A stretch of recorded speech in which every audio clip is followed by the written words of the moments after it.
Camarade président, très cher camarade Jean-Claude Maillet, chers camarades congressistes,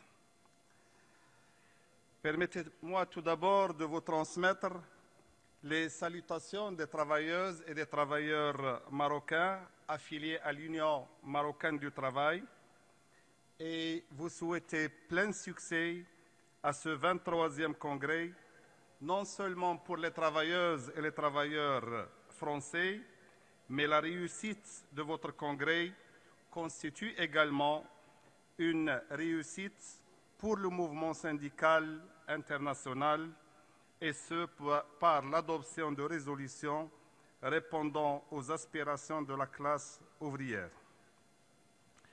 Mon organisation, l'Union marocaine du travail, a répondu présent à vos côtés à ce congrès.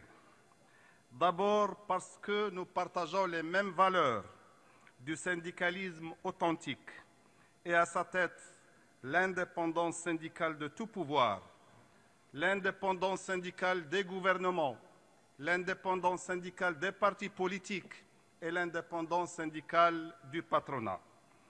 Nous avons également répondu présent parce que nous partageons un principe sacro-saint pour notre syndicalisme, à savoir la démocratie syndicale. Ensuite, nous sommes à vos côtés parce que des liens historiques nous unissent depuis plusieurs décennies. Chers camarades, j'ai entendu avec une attention particulière le discours de votre secrétaire général, Jean-Claude Maillet, et dont je tiens à le féliciter, ainsi que les membres du bureau confédéral. Et j'ai relevé que les mêmes défis qui sont posés en France sont relevés pour l'ensemble du mouvement syndical dans tous les pays. Les caractéristiques sont les suivantes: violation du droit syndical et des libertés syndicales, tentatives et manœuvres dolosives et frauduleuses pour revenir sur un droit humain, un droit naturel, qui est le droit de grève, déréglementation des législations sociales, licenciement collectif des travailleuses et des travailleurs, discrimination du genre et précarité de l'emploi, et la liste est longue. D'où le rôle croissant des organisations syndicales et des défis qui sont posés au mouvement syndical international.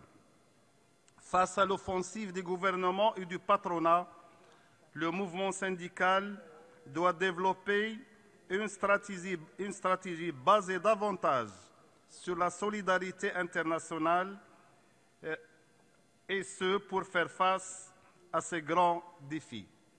C'est ainsi que des travailleurs licenciés en France, en Italie, en Espagne, au Maroc, au Bénin, doivent être et doivent constituer l'affaire de tous par cette solidarité qui constitue l'âme du syndicalisme.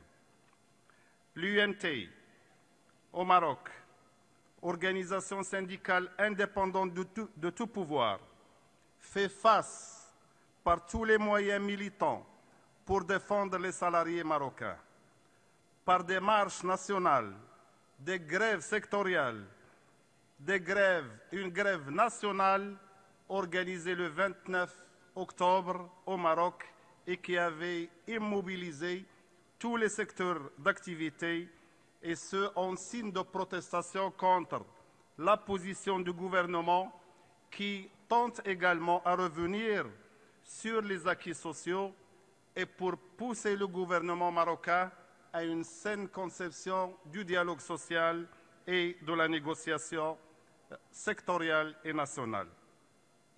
Pour terminer, chers camarades, je voudrais saluer le partenariat exemplaire qui lie l'UMT et FO. Et ce partenariat, il est dû, et sa réussite, il est dû au camarade Jean-Claude Maillet qui l'a impulsé et au camarade André Thomas que je tiens ici à remercier. Je ne peux pas devant vous et du haut de cette tribune ne pas citer le nom de Marc Blondel, notre grand camarade, notre grand militant, qui a toujours été aux côtés des syndicalistes de par le monde.